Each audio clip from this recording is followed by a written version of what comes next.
What is going on, Gridiron fans? I am the Gridiron Guy, and this is my mock draft madness. Okay, now a lot has happened in the last week. We've had teams eliminated from the playoffs. We currently have Patrick Mahomes, Tom Brady facing off in the Super Bowl. I actually think this is going to be a very epic Super Bowl. I'm actually excited for this one. Even though I don't like the Chiefs, and I don't really like Tom Brady, but I highly respect Tom Brady. Now, if you haven't already, please click the subscribe button. Really helps me out. Also, if you enjoy this video, click the thumbs up. Even if you don't enjoy this video, click the thumbs up. I don't know. Helps me out. So, doesn't hurt to click that thumbs up for me. Alright. Now, with all that being said, let's get started. Alright. We're not going to see anybody mock to number one but Trevor Lawrence. I mean, some people can play devil's advocate and be like, oh, well, let's explore this scenario. Well, there's not really many scenarios where Trevor Lawrence doesn't go number one. Unless the Jags trade out of that spot, which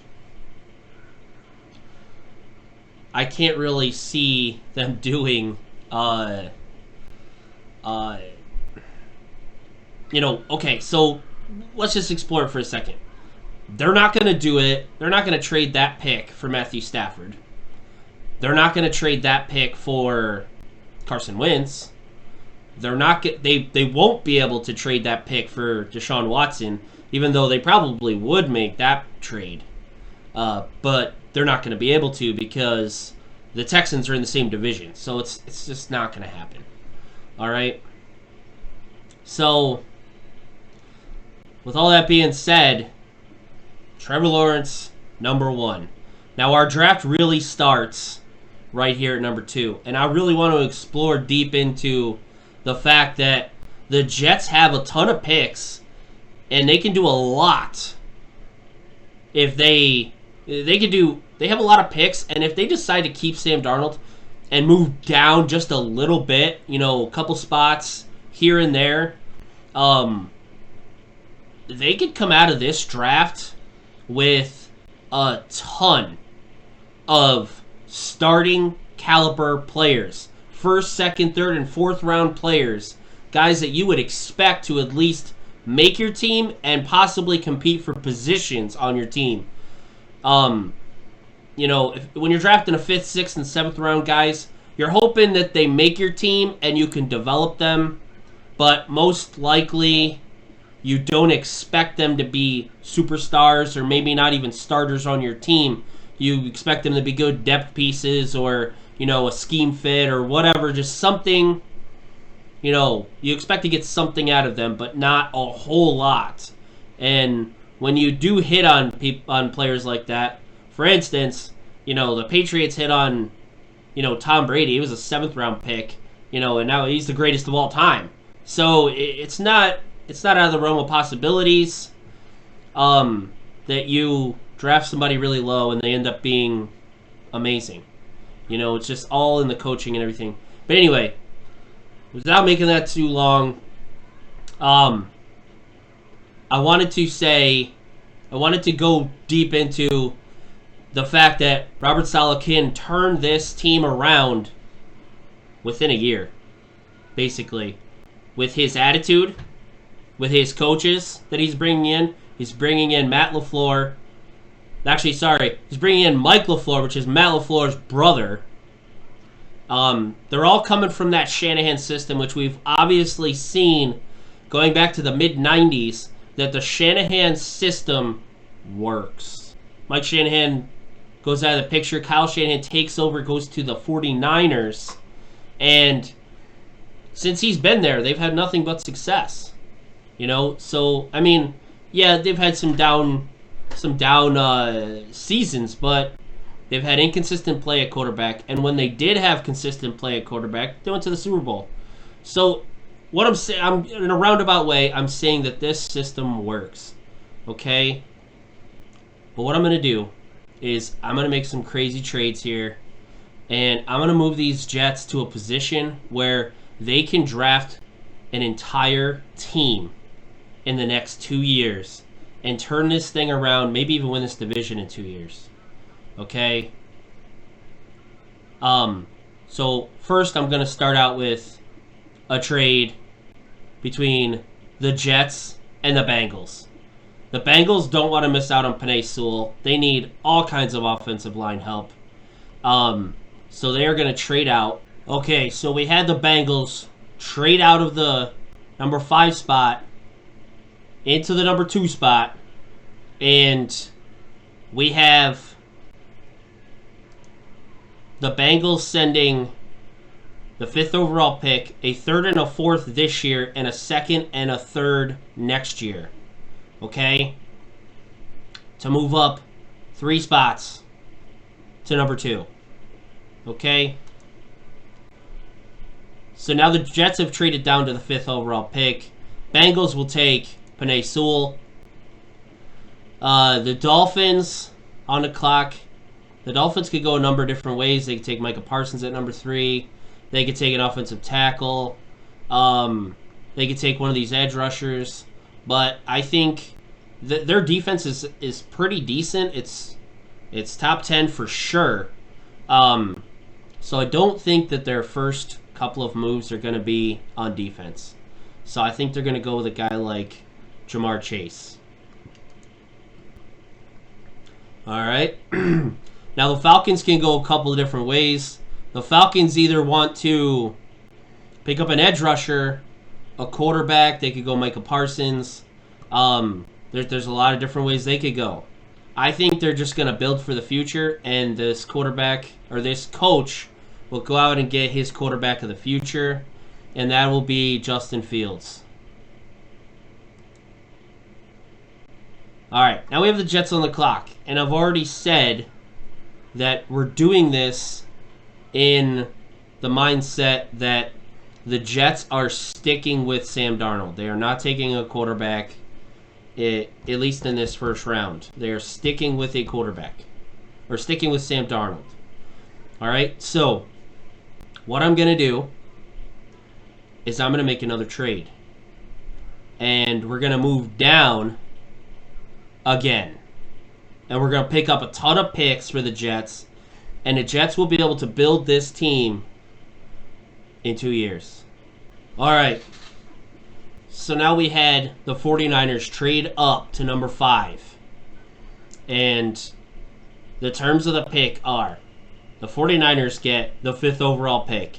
They give up their first round pick this year, a second round pick this year, a 4th round pick this year, and a 1st and a 4th next year. And they move up to number 5 because Zach Wilson's on the board. And they want Zach Wilson. So they gave up all that. They gave up all this. 2 first-round picks. Well, not really 2 first-round picks. But a first-round pick next year. 2 4s and a 2 to move up to get Zach Wilson. Because they feel like they are a quarterback away, a productive quarterback away from being able to make something of themselves. They have a great defense already there. You know, even if they lose Robert Saleh, there's a lot of talent on that defense. It won't matter a whole lot. Now we have the Eagles on the board. The Eagles, with Jamar Chase off the board, they got to make something happen. They got to have some offense. I think they go Devonta Smith. They got to keep up in that division.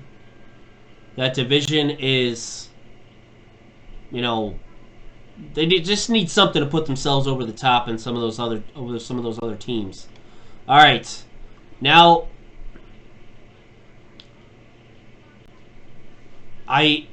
so Matthew Stafford is getting traded, okay, but whomever you bring in at quarterback, you know, I doubt the Lions are going to trade away Matthew Stafford and then trade for one of these other quarterbacks.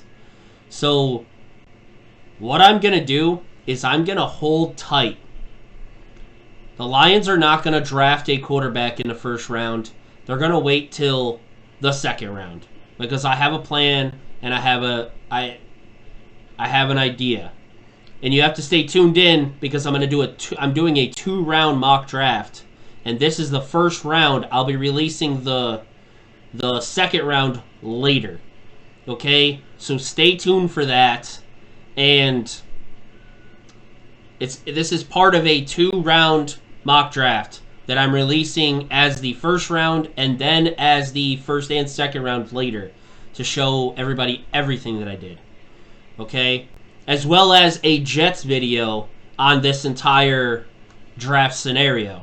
Okay, so Lions are holding tight. They're going to take Jalen Waddle, okay, because they are losing a crap ton of wide receiver help as well. You can't really bring in a quarterback and not have anybody for him to throw to. So if you bring in a guy like Jalen Waddle, he's going to be good to go. Day one starter. All right. Now the Panthers are saying to themselves, like, hey, our defense is good and young. They're up and coming. We're not totally worried about our defense, but we do want somebody to go with. You want somebody to go with Run DMC. It's Trey Lance. Lots of RPOs. Trey Lance takes care of the football. He's going to give your young defense a ton of opportunities, to make plays and get themselves off the field and get the ball back to that offense. Not only that, but with a guy like Trey Lance and Christian McCaffrey, you're going to be able to control the clock. You already have Christian McCaffrey, but with a guy like Trey Lance, it will make your offense more explosive. Okay? With the RPO options, it just opens up more options having a guy like Trey Lance. All right? Moving on. The Broncos. I believe the Broncos are going to take Patrick Surtain. There are a lot of wide receivers in this division that are elite, that are, top tier guys. They have to go with a guy who can slow some of these guys down.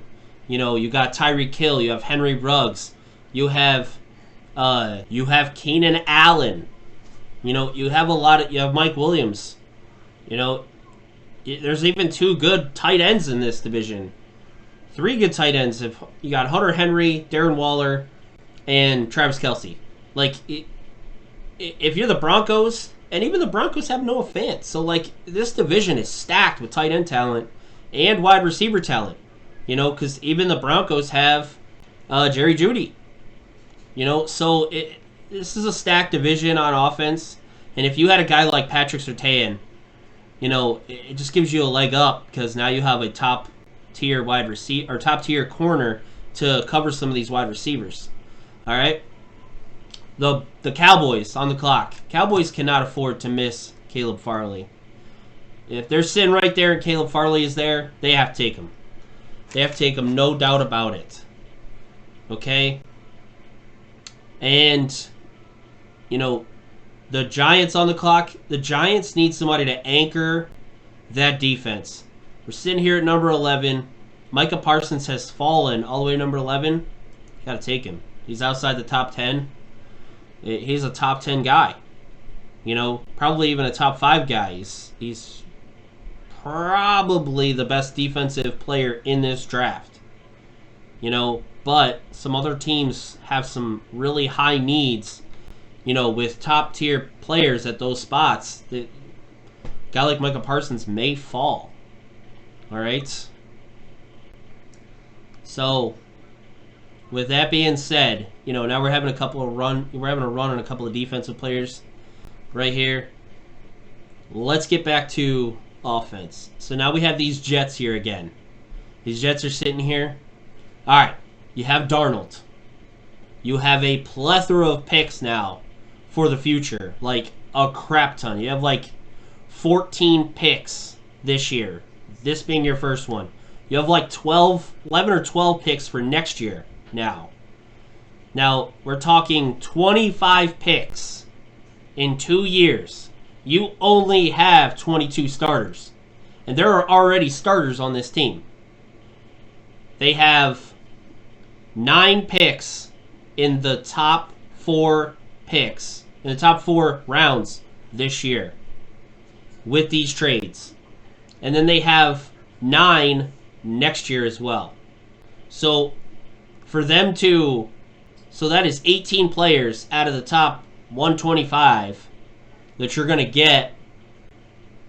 And, you know, we're talking about the top third of the draft, top half of the draft. If you're picking, 9 players out of the top, 130, 125, you're going to hit on some players. You hit on 4 or 5 of those players, you did pretty good. All right, so Jets, this wide receiving class is deep, and I would say if one of the top 3 guys was still on the board, take him. But since he's not, the top 2 corners are off the board. The top 4 quarterbacks are off the board. Not to mention we are sticking with Sam Darnold in this scenario. So what I think I'm going to do is get Sam Darnold a freaking weapon, for crying out loud. Yet Jamison Crowder can't be everything. Mims can't be everything. Mims came along towards the end of the season. But, what do the 49ers have that most teams don't have? There are a handful of teams. I already mentioned, Darren Waller, Travis Kelce, Hunter Henry. There are teams who have great tight ends, like George Kittle. What if the Jets were one of them, and they went with Kyle Pitts? Okay? Get yourself a weapon, all right? Mike LaFleur is going to run a similar system that they run in San Francisco. So why not get yourself a nice, flashy tight end to go with your quarterback that you're sticking with? Okay? And now you still have a ton of picks to go out and get offense and defensive talent. You now just got a high-powered tight end to go with your new system. All right? So now the Chargers are going to go tackle here. They're going to take Liam Eckenberg. He's long. He's got a big reach. He is a true left tackle. He is a day one plug and play starter. All right. Vikings. The Vikings are missing out on a lot of these. They missed out on the quarterbacks. They missed out on one of the top 3 wide receivers. So I think their best move is to go offensive line and start building that offensive line. So whomever their quarterback is in the next 2 years, when they move on from Cousins, maybe they pick up a guy later on in this draft. Who knows? And groom him to be that next guy. Get him an offensive line. Now, Rashawn Slater is a starting tackle, but most likely at some point he will be moved to the inside. The good thing is for the Vikings, they need either or. They just need an offensive lineman to plug in and play day one, wherever they got to put him, at tackle or at guard. Doesn't matter to them. All right. So now the Patriots on the board. This pick actually gets a little tough because, they would love Kyle Pitts. They would love one of these top wide receivers. The defensive tackle talent is not as great as it has been in years past, and that's another need of the Patriots. But there are guys here that the Patriots would love. All right? They would love Najee Harris, Travis Etienne. Those guys are Patriot-type guys. J.C. Horn is a Patriot guy. But Jeremiah Owusu-Koramoah is also a Patriot guy, and they need some help at linebacker. Hightower's getting a little older. He sat out this year. Is he going to be rusty coming back next year? Is he going to be a lot of shape? Who knows what the deal is. But this guy, Jeremiah Owusu-Koramoah, perfect for the Patriots system. All right? Moving on to the Cardinals. I think the Cardinals have to go corner here because Patrick P is getting a little bit old. They have a division where, Seattle loves to throw the ball deep. The 49ers have good wide receivers, and they have a good system. So you need a good, sticky corner to cover. And also, you have the Rams. The Rams have a plethora of wide receivers and tight ends and everything. They just hit you from all different angles. So if the Cardinals go out and get J.C. Horn, that's not going to hurt. That's a good move for them. All right. The Raiders have to go edge here. Joseph Asai is a 3-4 outside linebacker. So with Gus Bradley coming in and running a multiple sets defense, Joseph Asai could factor in. But if the Raiders already feel like they have a guy who can play that position, which they do, they have Vic Beasley. Vic Beasley can put his hand in the dirt and play a 4-3, or he could play outside linebacker. Or he could play outside linebacker in a 3-4. So if they keep in Vic Beasley, they don't really need a guy like Joseph Asai. Not to mention Kwity Paye is on the board. They need to get after the quarterback, though. I think Kwity Paye would be a big piece. He also fits the mold of what Gruden and Mike Mayock have drafted over these last couple of years. He fits that make and model. 6'4", 277. They like big, solid defensive ends. Max Crosby was a little bit undersized, but they brought him in. They bulked him up. He's now 270. They brought in Clelin Ferrell. Clelin Ferrell was like 265, 270. They bumped him up to 280. They like bulky defensive ends. Kwity Paye is already 6'4", 277. He's already right there. They don't have to do much work with him with his physique. And he's already playing at a high level, already at that physique. So I think that's a Raiders pick right there. All right. So now we're looking at the Dolphins on the board again. And the Dolphins, like I said, they need offense. They need offensive help. I think they're going to go Travis Etienne. Why not? You pick up Jamar Chase and Travis Etienne, two of the best offensive talents in this draft. You go and you maybe pick up a guy in free agency to go with them. And you just go from here. Now you have two talented offensive players to go with Tua. And Travis Etienne and Jamar Chase will make that team a hell of a lot better. All right. Now Washington football team is on the board. Now Washington football team, they need a right tackle. But they also need a guy who could bump inside to guard if they needed to. So I think they're going to go with Samuel Cosmi. He's a true right tackle. He's played right tackle most of his career at Texas. So that's their guy. All right. Moving forward. The Bears also need a offensive tackle. They need a right tackle, to be specific. So Jalen Mayfield is the pick. Okay. So now we have the Colts on the board.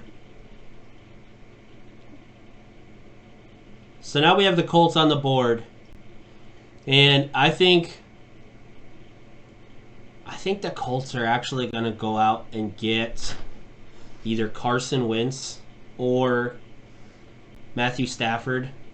In my personal opinion, I think they should go get Matthew Stafford rather than Carson Wentz.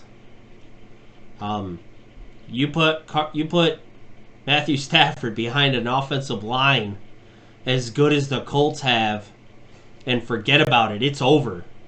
Like, that team may win that division. They almost won the division this year.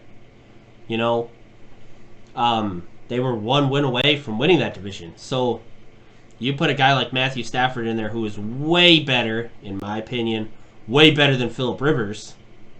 You win your division. So what do they need to do? They need to give Matthew Stafford some weapons. Continue to build. They're going to lose T.Y. Hilton. T.Y. Hilton wants to go somewhere else where he's going to get more playing time, more touches, which is crazy because he's in his 30s, but still, you know, he wants to go somewhere where he's going to get more touches. So if they replace him with Rashad Bateman, pretty good pick. All right. Now, the Titans, who actually did win this division this year, need some help, and Joseph Ossai is the perfect pick for them. Like I said earlier, he's a 3-4 outside linebacker. He can rush the passer. He's got good bend. He's perfect for the Titans system. Perfect. All right, now we got these Jets on the board again. All right? And the Jets took Kyle Pitts. Okay? They're building this offense. They're saying, all right, listen, like, we got some things to work with on defense. You know, they got Quinnen Williams. They have 2 starting middle linebackers. You know, one might slide to the outside. Even if they decide to move on from them. You know, they also have Marcus May. They do need some corners. But one guy they can't, you know, pass up on right now at this point. That offense is terrible. And that O-line is coming along. But if they got a guy like Terrace Marshall, okay, I think Jamar Chase, we already saw that Justin Jefferson was pretty damn good. And everybody thought that Justin Jefferson was probably the 3rd best wide receiver on that championship team from 2 years ago on LSU.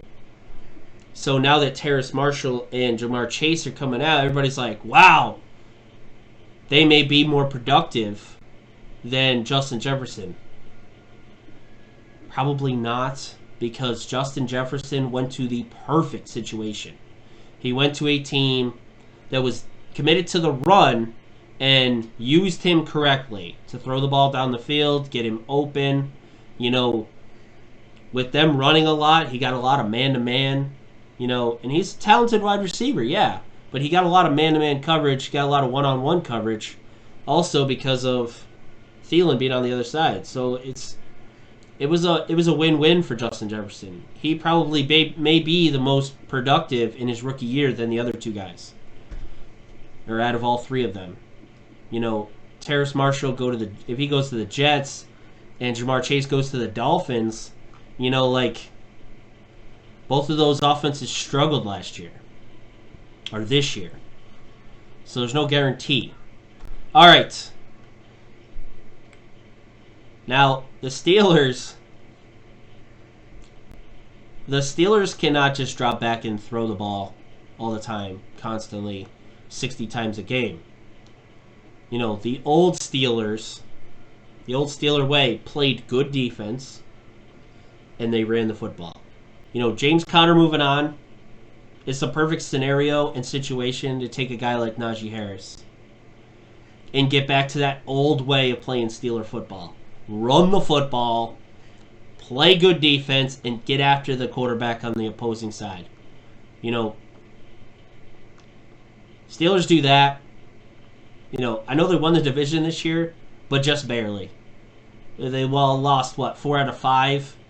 And 5 out of 6 counting the playoff game that they lost to a division team, a division rival that they had beat in the regular season. So, embarrassing for the Steeler organization to go, 11-0, 10-0, and then just tank at the end of the season there. Fell out of the number 1 seed. Just embarrassing. Had they been able to run the football, things could have been a lot different. All right. Jaguars on the board. The Jaguars, I think, yes, they could go offensive line here, but there is a ton of offensive linemen in this draft. A ton. And the Jags pick, again, in another, I don't know, what's it? 9 picks? So, 8 picks. So why would they bother taking an offensive lineman? There's a ton of them left. When one of their needs is offensive players, period. They need some juice on that offense. They need to get themselves a weapon like Pat Freiermuth. There are a couple of tight ends who are solid, but Pat Freiermuth, very solid. He has a chance to be elite. So I say take him now, and then in this second round, Jaguars need to come up with some offensive line, / defensive picks. There's just the rest of the time. Now that they've gotten some help on defense or on offense. All right, let's keep it rolling. Browns on the clock, and I think they go Gregory Rousseau. I think he's a good match for that team. He could be a rotational piece. He could be, starting right tackle or right end opposite Myles Garrett. They're gonna have Gregory Rousseau in there. Makes that defensive line that much better.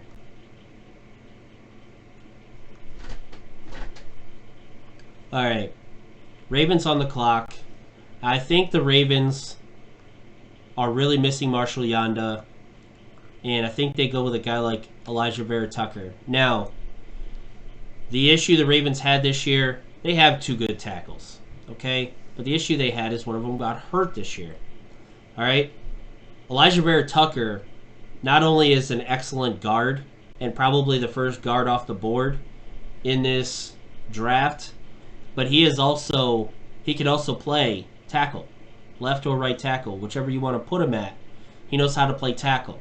He's played some left tackle at USC. So if you wanted to and you had that issue, you could always slide him outside to tackle. If you had somebody behind him you could plug in, you don't have a great backup tackle, you could always move Elijah Vera-Tucker outside and, just kind of piece things together at the guard position. But, Elijah Vera-Tucker helps out your offensive line extremely. All right. Saints on the board. The Saints' biggest problem was being able to stop Tom Brady when it mattered. And I think this pick needs to be defense. I think that defense is really good, but it's getting a little bit old. But I think if you added a big force in the middle, like Zaven Collins, I think you'd be good to go. All right. So now we have the Packers on the board. And I think the Packers go Kadarius Toney. Get a Swiss Army knife, a weapon that they can start, scheming up for, and just use him in a plethora of ways. Not only that, but if Aaron Rodgers isn't there, either this offseason or next offseason, Kadarius Toney could go forward with Jordan Love, and they could develop a system around those two, going forward. But Kadarius Toney help out that wide receiving core quite well. All right.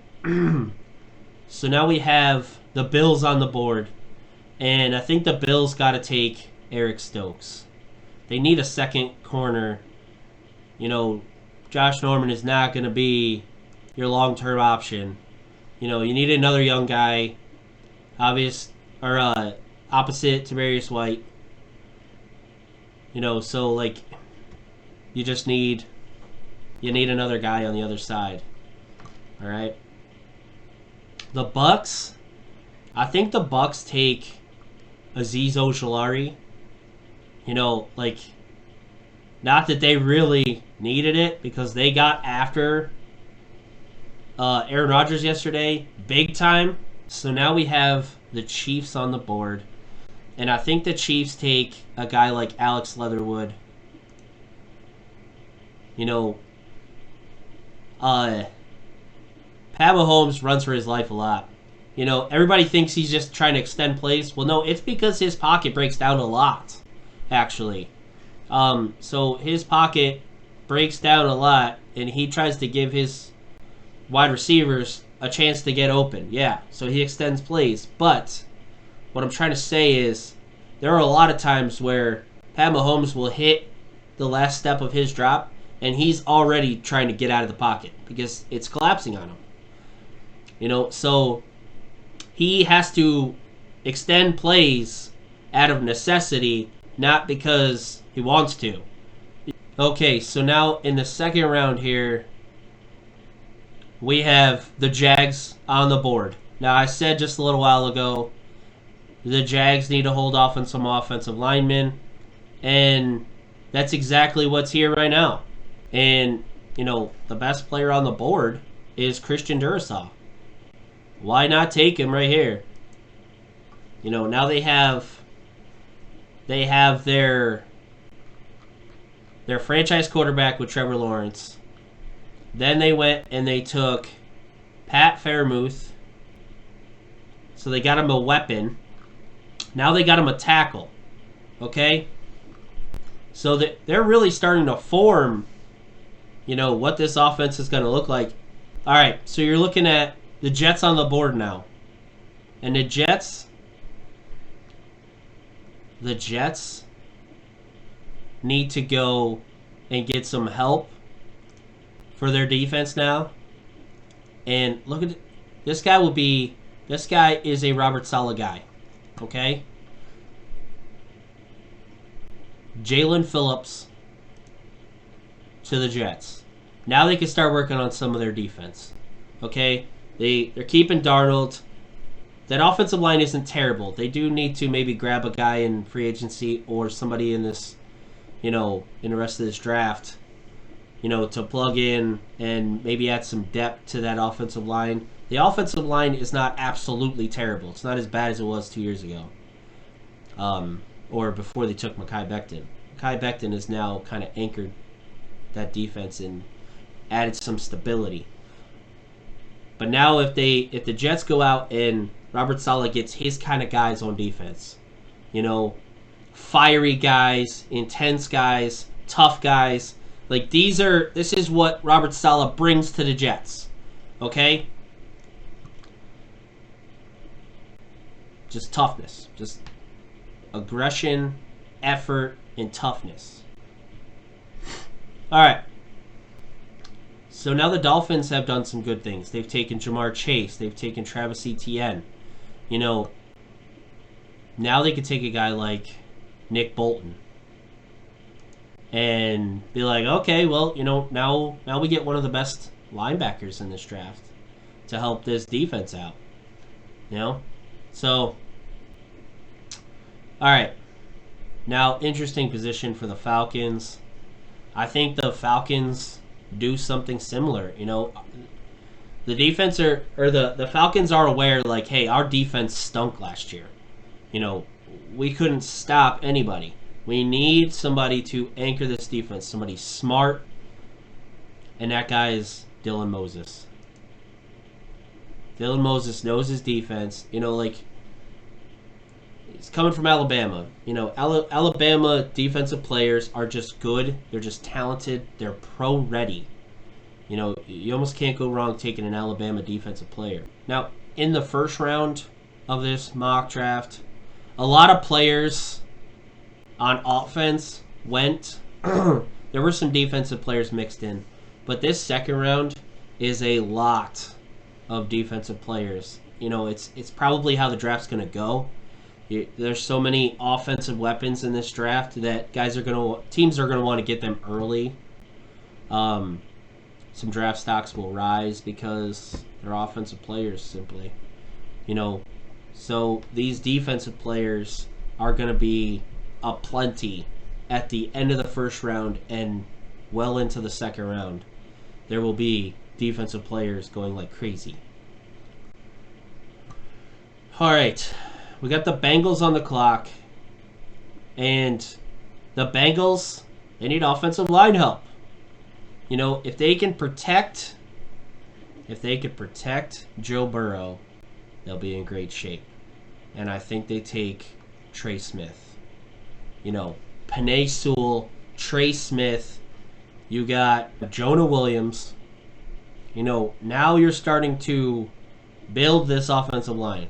And by the Bengals not giving up a second, their second round pick, but giving up all those other picks, I thought was a good plan for the Bengals. And it worked for the Jets as well, because the Jets still got a second round pick from the 49ers. So the Jets are going to have picks in this round as well. So it works out for both teams. Bengals are able to get Penei Sewell, the best tackle, and Trey Smith, one of the best guards in this draft. And they also have Jonah Williams. So now they have 3 guys drafted in the top 2 rounds in the last 3 years. So now they have, hopefully, they have an offensive line built in front of them. Maybe they grab another guard or a tackle in free agency. Maybe they swing back around later on in this draft and pick up another guy. I don't know. I don't care. But I know that right now they got Penei Sewell, Trey Smith, and that's a pretty damn good start. All right. So now we have the Eagles. The Eagles back in the day, okay, they had a guy who started his career with the Patriots, and that guy was Asante Samuel. Worked out great for the Eagles. Started his career, first 4 or 5 years with the Patriots. Finished his career with the Eagles. So why don't they take his son, Asante Samuel Jr.? And now the Eagles were able to grab Devonta Smith and help fix that wide receiving core, give it some more juice, and still get one of the top 6 or 7 corners in this draft in Asante Samuel Jr., who's also a legacy guy. They had his dad there. So good move in my opinion. Okay? All right. Moving forward, the Eagles off the clock. Now we have the Lions. Okay? And I think the Lions are going to say to themselves, all right, we did get rid of Matthew Stafford. But we passed on a quarterback in the first round because maybe they didn't want Trey Lance. Maybe that's not where they're headed. We'll take Mac Jones. Okay? So they take Mac Jones. Mac Jones basically will become the starter day one after they move on from Matthew Stafford. Things are, yet to be seen what kind of draft capital they're going to get for Matthew Stafford. They may get another first-round pick. Who knows? Whatever team he goes to, maybe the Colts give up their first-round pick, to get Matthew Stafford. I think, regardless of Matthew Stafford being in his early 30s, I still think you go and trade a first-round pick for him. I think as long as you're the Colts and you have everything else in place and you just need a guy to run your damn offense, you have good running backs. You have solid wide receiving core. You have one of the best offensive lines in the league. If you had a guy like Matthew Stafford, you're set. And you could probably win for the next 5 years because Matthew Stafford's in his early 30s. He'll probably play for another 5 or 6 years. Yeah, he's been a little banged up, but he has had a solid career. I think, the Colts should go and trade that first round pick for him. and maybe a third and like a second next year or something. I don't know, but I think he's worth it. I think he's worth a first round pick, especially for the Colts. Other teams maybe not, just because like they might need that first round pick to get other players to go with Matthew Stafford. I don't know, but best case scenario for the Colts, they give up that first round pick and maybe another couple picks. They're set. They finish in the top 3 in the conference next year. As long as Matthew Stafford doesn't get hurt. Bottom line, that's what happens. All right. So now the Panthers said to themselves, hey, we're going to get our quarterback in the first round because we feel like there's a lot of linebackers who are going to go either at the end of the first round or early in the second round, and we could pick one of those guys up. Now, who they like for that spot is Cameron McGrone. This guy is a dog. All right? He is good at stopping the run. That division has really good running backs. You got Ronald Jones. You have Alvin Kamara. You have good running backs in that division that you have to stop. And having a good run-stopping linebacker can help. Not to mention, since Luke Kuechly left, the Panthers have had that void, that hole. Tried to go with Tahir Whitehead this year, playing middle linebacker. That was just a bad idea. Tahir Whitehead can't cover for shit. All right. So now the Broncos. I think the Broncos are going to have... I think they're going to go with Jason Owa. Because, like we talked about earlier, there's going to be some salary cap casualties this year. With the salary cap dropping. So I think Von Miller might be on his way out. And they're going to need another edge rusher to go with Bradley Chubb. So they bring in Jason Owa. All right. So now we got the Cowboys on the board. And the Cowboys are going to take... Where is he at? Where did he go? Here he is. Dylan Raduns. They need a tackle. They need a tackle almost as bad as they needed a corner. But they needed a corner like so bad. They're lucky that they're picking where they're picking, to where they can get Caleb Farley or Patrick Surtain. The Giants on the board again. And the Giants are going to take Tyson Campbell. Okay. They need another corner. Tyson Campbell played at Georgia. He's been playing against these LSU wide receivers. He's been playing against these Alabama wide receivers. Not to mention some other guys who have come out of the SEC in the last 2 years. He's played against these guys. So, why not? Now, yes, I realize DeAndre Baker came from Georgia as well. But DeAndre Baker's a totally separate person with a stupid incident. Tyson Campbell, he'll be your guy. All right, Jets on the clock again. Okay? Now, I'll think the Jets... Now, remember, the Jets are working towards building this team for the future. They're building it around Sam Darnold. Okay? So they're taking pieces when these pieces are presented to them. They're basically taking best player on the board at this point. Okay? Because they have a lot of holes to fill. Well, best player on the board is definitely Javonte Williams. This guy's having a hell of a season at North Carolina. Had a hell of a season at North Carolina. Tore it up. This guy... Okay, so they had Frank Gore last year. This guy is Frank Gore 2.0. This guy looks and runs like Frank Gore. Runs behind his pads. He's a throwback running back. Okay? Can catch the ball out of the backfield. And Frank Gore is actually not a bad comparison because the dude is top 3 in the all-time rushing leaders. So it's, if the Jets could get a guy like that, okay, we'll take him.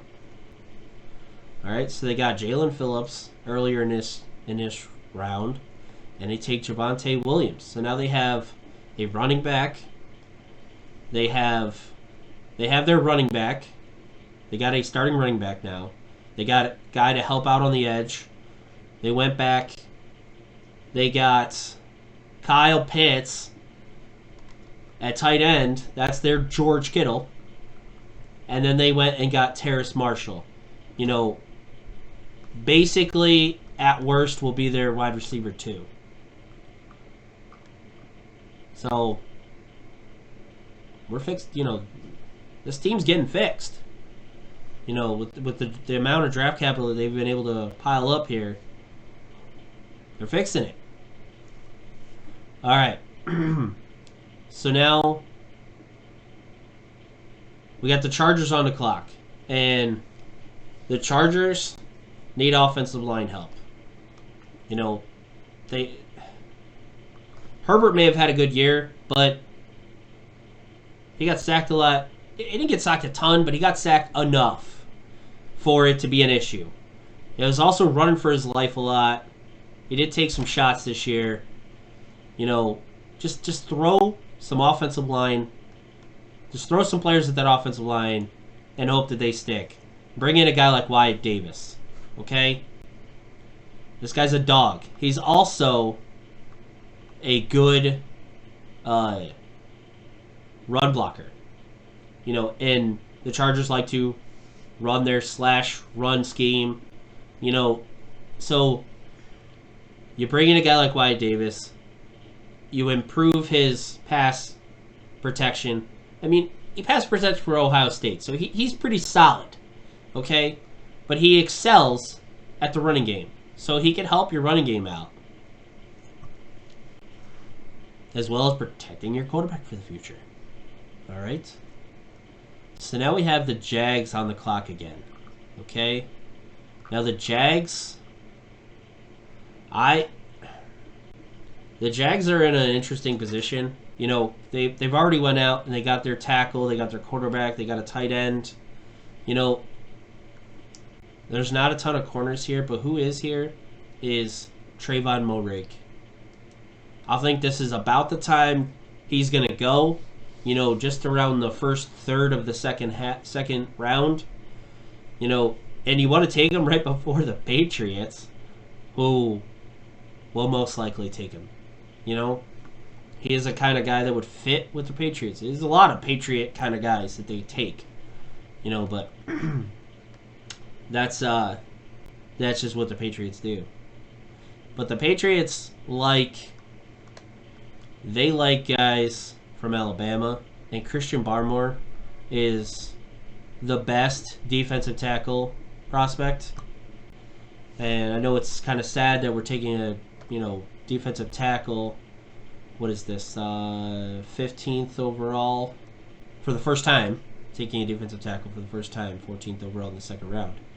But the defensive tackle talent is not that high. Now things may change. I think the combine will change everything. I think once the combine happens, you will see some of these defensive tackle prospects shoot into the first round. They may not shoot to the top 10 or even the top 15, but they will definitely go in the first round because they'll be that talented. Okay? So now we're looking at the Cardinals. And the Cardinals, after the Cardinals take a corner, there's not, they could go Basham, but I think they're going to go Hamilcar Rashed Jr. This guy he's a hybrid type guy, and I think that's what they're looking for. They're looking for hybrid players. Okay? He's a little undersized as an edge rusher, But, that's exactly what the Cardinals have been doing. They'll bring in these undersized or oversized players for their positions, and they plug them in. And it works for them. So, in that division, you have really good quarterbacks. And you have to get after the quarterback in that division, or you lose, basically. So, in that division, you got to be able to get after the quarterback. You got to be able to play good defense. You got to be able to make stops at times. You're not going to get stops all the time, but you need to be able to make some stops in that division. All right. Raiders on the clock. Now, the Raiders need line help. Period. It would be great for them to take a super dominant defensive tackle here. And there are some. But they have an impending issue on their offensive line to where they are going to be in trouble possibly this year with this whole cap change. So I think if they take a guy from Alabama like Landon Dickerson, he fits what they like to do there. Alabama loves to run the football. The Las Vegas Raiders like to run the football. This guy is already plug and play, built for this team. He's also the size that they want in an offensive lineman. They like guys 315, 320 plus. Okay? They prefer him a little bit bigger than 325, but 325 is a big dude. But that's what the Raiders like to do. All right. So now we have the Dolphins on the board.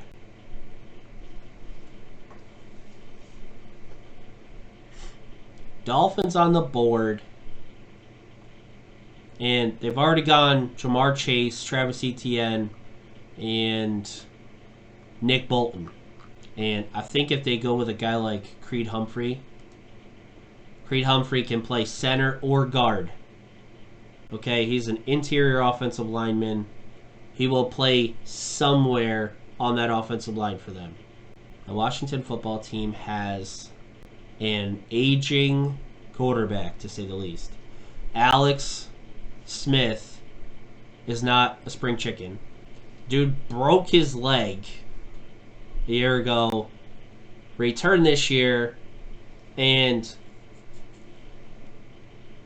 a year ago had Washington football team playing for the playoffs. They were winning that division easily. It all fell apart when he got hurt, and comes back this year and gets them into the playoffs. It was ugly. It was an ugly division. They got in at 7-9, but who cares? Got them in the playoffs. Okay, he got that team playing right within 6 or 7 weeks. And what I'm saying is, he's good for now. But if you could grab somebody for the future, like Kyle Trask, and let him sit behind Alex Smith for a year. Kyle Trask has a hell of an arm. He's got a good arm. He is talented. He is mobile. He's not very fast, but he's mobile. He can run. He's just not super fast. He's kind of like watching Ben Roethlisberger scramble back in the day. Not nowadays. The Bears on the clock, and I think the Bears take the other half of the guard at Alabama, the guard position, and that is Deonte Brown. They need offensive line help. Whomever their quarterback is, they have to get offensive line. They drafted Jalen Mayfield. So now they go Deonte Brown. They build up that offensive line. All right. So now we have the Colts on the board. And the Colts need to start working on... They need a slot corner. Okay? And the best slot corner in this draft is Shaun Wade. Played a lot of slot corner. So now we're looking at the Titans. The Titans are going to take Jay Tufele. Alright, Seattle on the board for the first time. Now, they traded away their first-round pick for Jamal Adams. So, they do have a second-round pick here. Who they going to take? Alright? And I think they're going to take Boogie Basham. Carlos Basham himself. So now we have the Steelers on the clock again. They got to go and get offensive line help. And I think they take Tevin Jenkins. So now we have the Rams on the clock for the first time. They traded away their first round pick this year they traded their first round pick away for Jalen Ramsey. So now they're sitting here. Jackson Carman played at Clemson, so he's played against good talent. He plays offensive tackle, may bump inside to play guard. Doesn't matter though. They just need somebody to stick on that offensive line. They can figure out the rest of the pieces later. Alright? So now we have the Browns on the board. And the Browns are going to take Devion Nixon. The Ravens on the clock. And I think the Ravens take Nico Collins. Saints on the board. And I think the Saints need a cornerback opposite Sean Lattimore. And they take Greg Newsome II. And the Packers are going to go Josh Myers. So now moving on to the Bills. I think the Bills take Pete Warner, Ohio State. Bucks on the clock. And the Bucks take Tommy Togiai.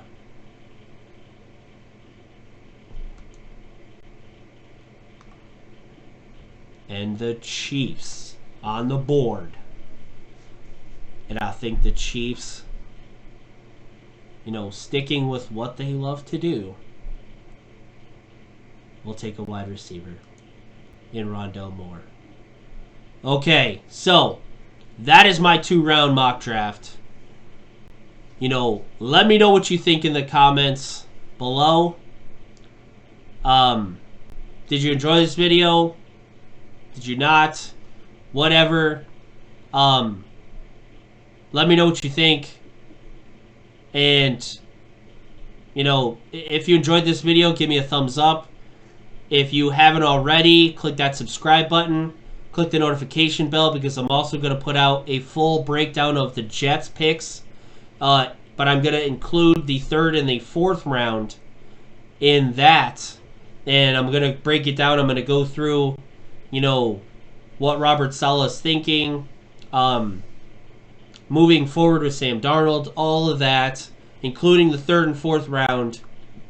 As well as this 1st and 2nd round. There's still a ton of picks to go for the Jets. So I'm going to do that separately and break that all down.